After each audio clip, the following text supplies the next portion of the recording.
All right, so we're going to look at our pattern. This is a sample practice pattern, just getting you ready to do your project.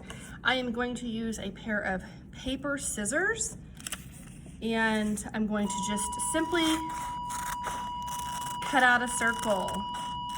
It's time for first grade. So you're gonna have a pattern in your kit, and this is all you're going to do, the first step. You're going to cut all the way around, very carefully following that line, and then we're going to place it on our practice fabric that we're going to use to do a couple of different things. Okay, so I do not need this trash.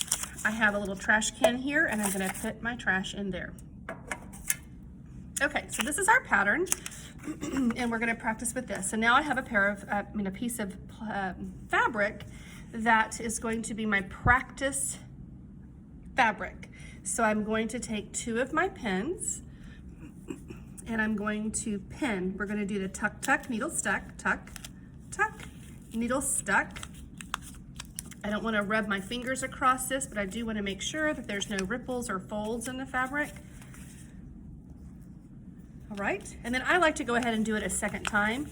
Just kind of smooth out the back, smooth out the top. Go ahead and pin that in. Give it a once over to make sure that it's nice and flat. Come to the back, check it out, make sure that nothing's folded underneath there. Excuse me. Then we're going to take a pair of fabric scissors, and we're going to hold our pattern in place. I'm just gonna make a little notch.